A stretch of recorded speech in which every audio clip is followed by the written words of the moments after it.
I never thought I'd be grateful for my grandmother's insistence that I learn Mandarin. But there I was, standing in my own kitchen, listening to my husband destroy me in a language he assumed I didn't understand. My name is Maya Chen, and I'm 63 years old now. This story happened 3 years ago, when I was 60 and still believed my marriage meant something. I'd been married to Brad Morrison for 8 years. 8 years of slowly watching myself disappear. Brad was a tech entrepreneur, 44 years old, charming when he wanted to be, and completely obsessed with image. When we met, I was a successful interior designer with my own boutique firm. I designed spaces for some impressive clients, won a few awards, but Brad had a way of making my accomplishments sound like hobbies. Maya does beautiful work, he'd tell people at parties, the same tone you'd use describing a child's finger painting. After we married, he convinced me to close my firm.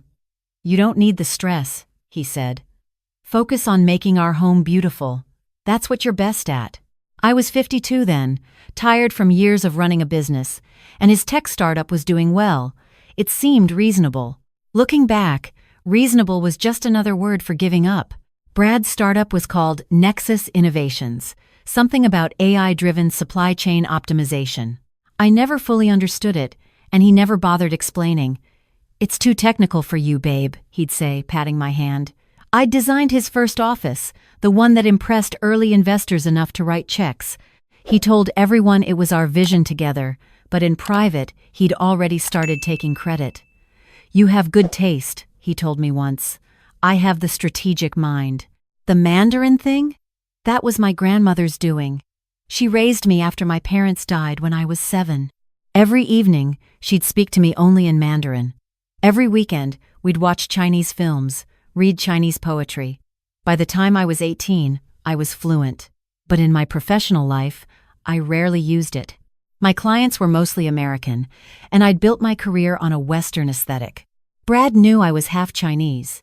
He'd met my grandmother once before she died, but he never asked about my background, never cared about that part of me.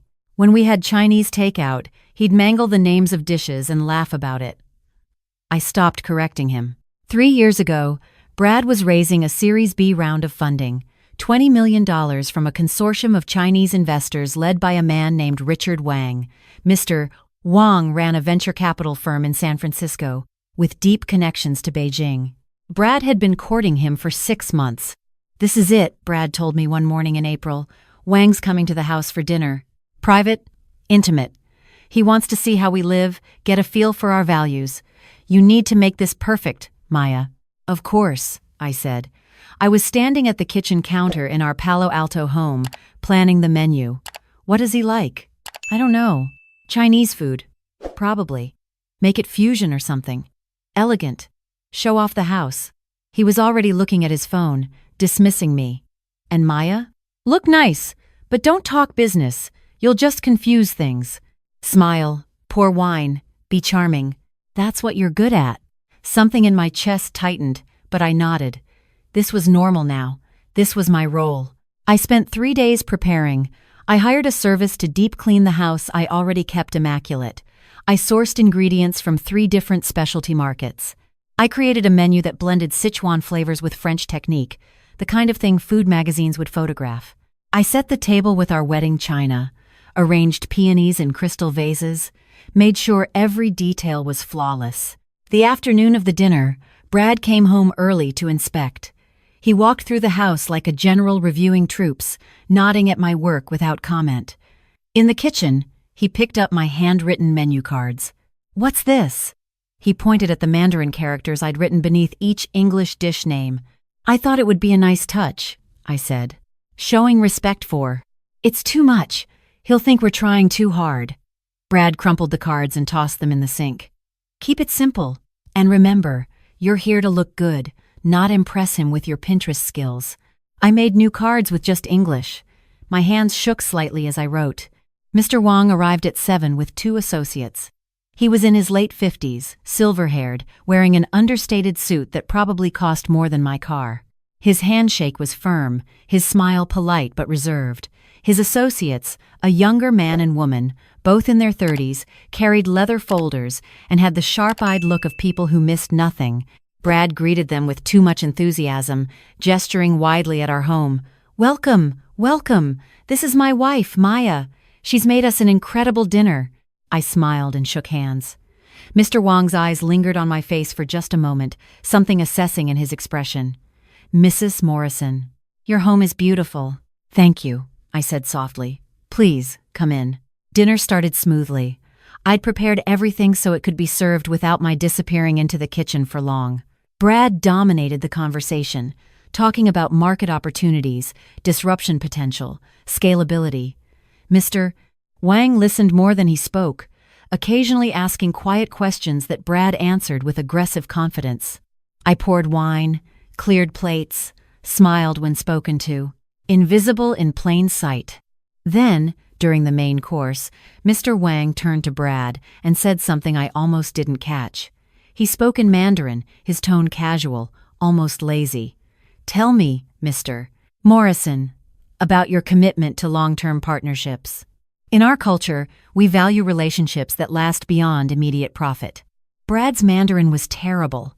He'd hired a translator for business documents and learned a few phrases phonetically, but he responded eagerly, switching to Mandarin like a party trick. I recognized immediately that he was using phrases he'd memorized, barely understanding what he was saying.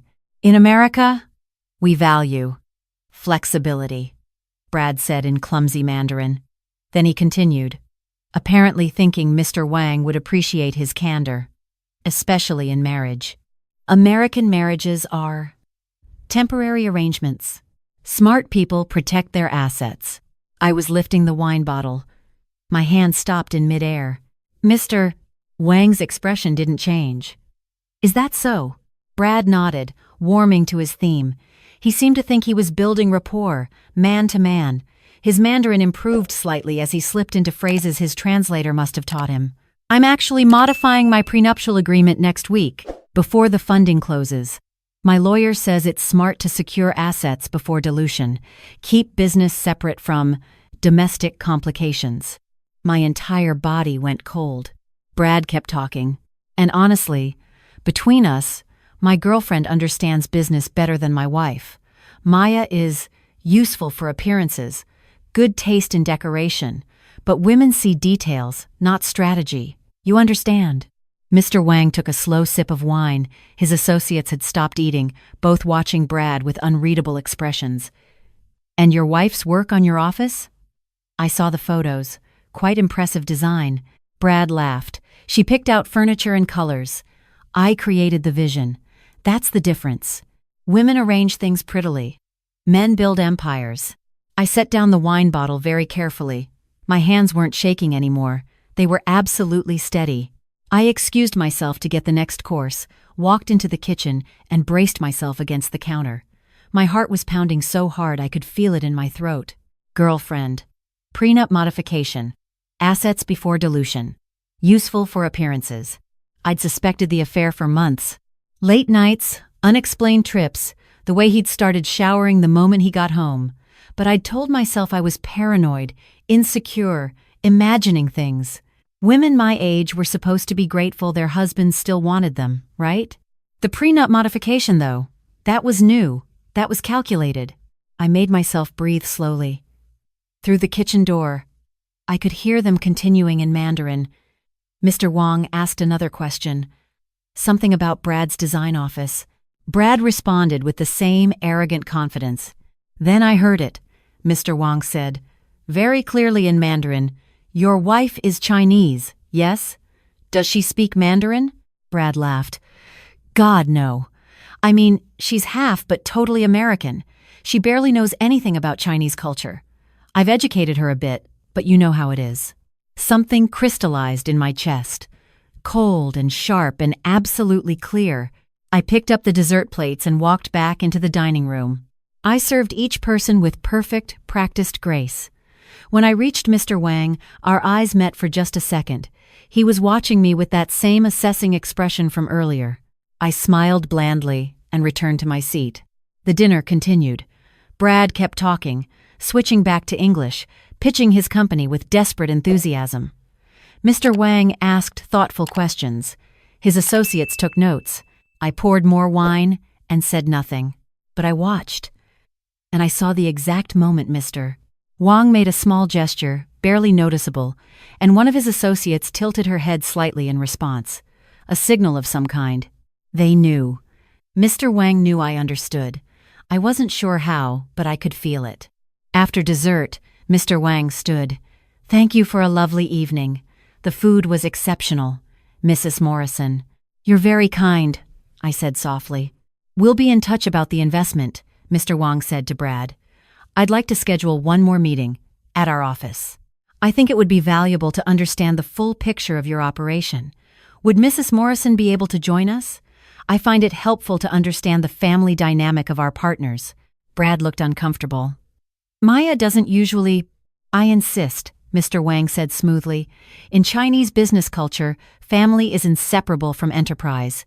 If we're going to be partners, I should know both of you." Brad couldn't refuse without insulting him. "Of course. We'd be happy to." After they left, Brad was euphoric. "That went perfectly. Did you see how engaged he was? We're definitely getting this funding." He kissed my forehead absently. "Good job tonight, babe. You played the hostess role perfectly." I said nothing. That night, after Brad fell asleep, I got up and went to my old office.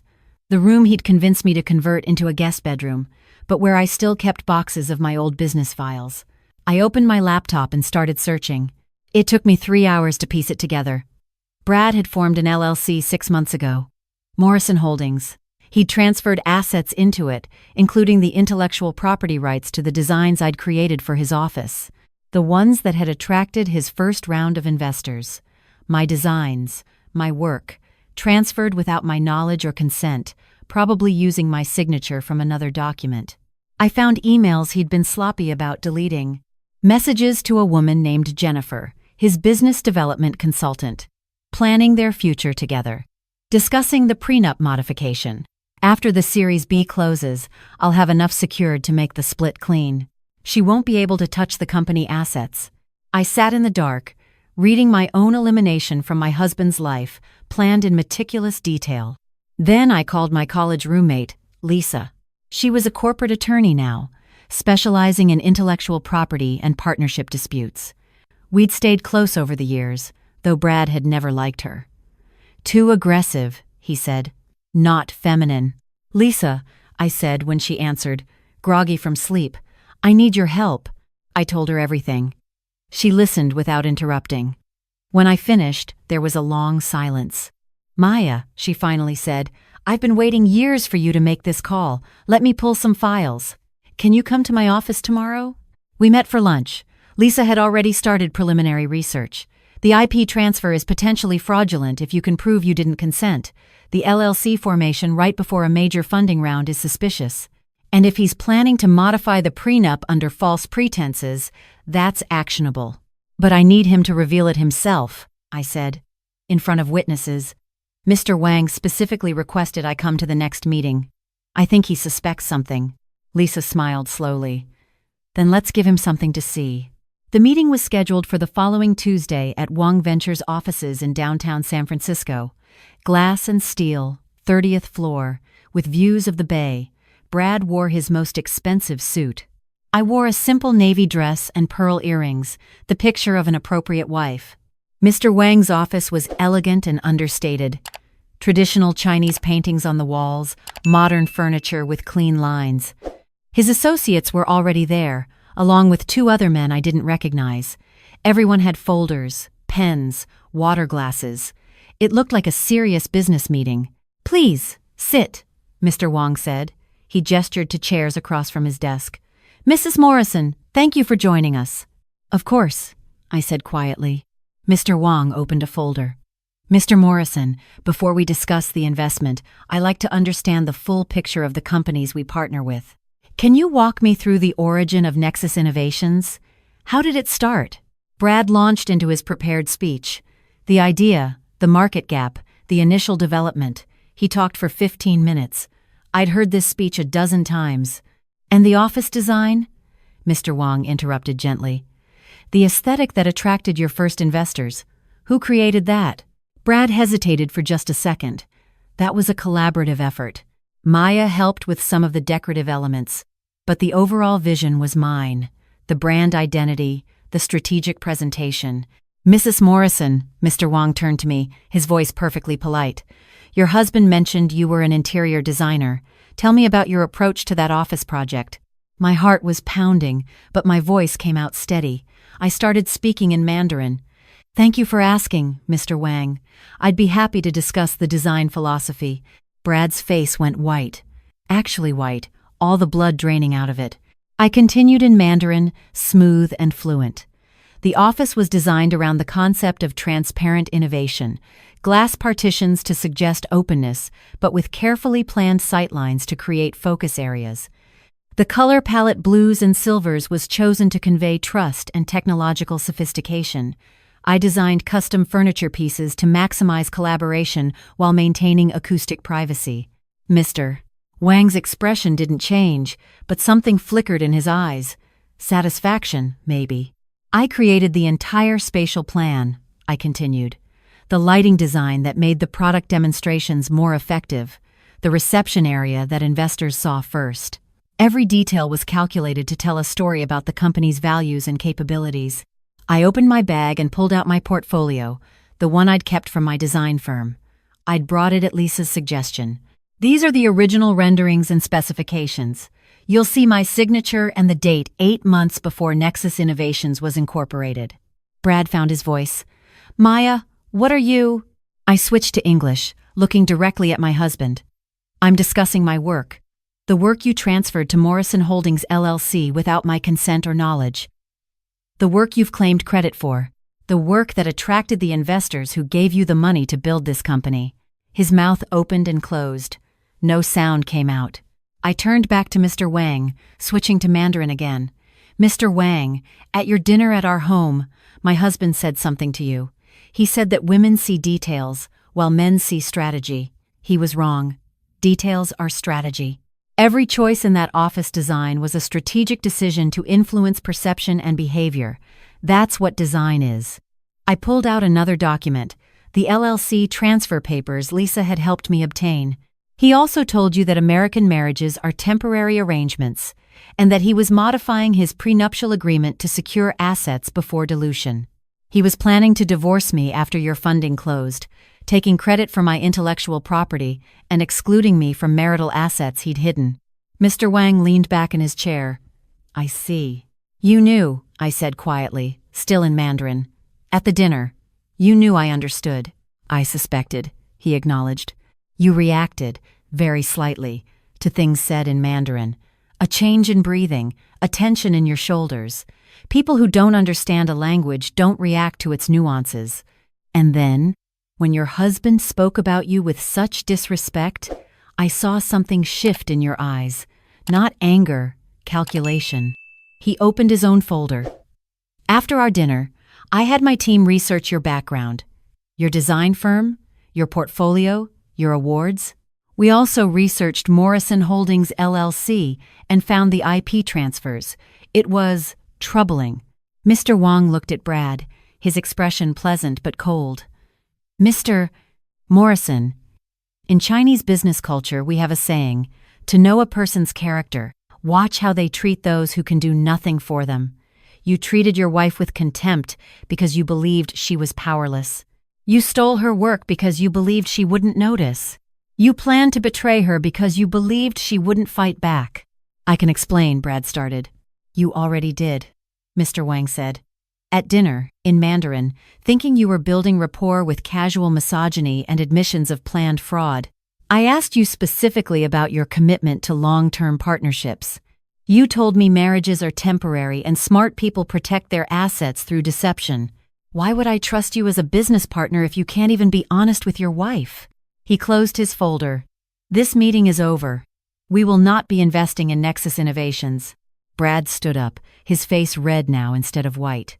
"You're basing a $20 million decision on some personal disagreement? That's insane." "I'm basing it on character," Mr. Wang said simply. "You lack integrity. That's not an investment risk I take." Brad turned to me, fury in his eyes. "You ruined this!"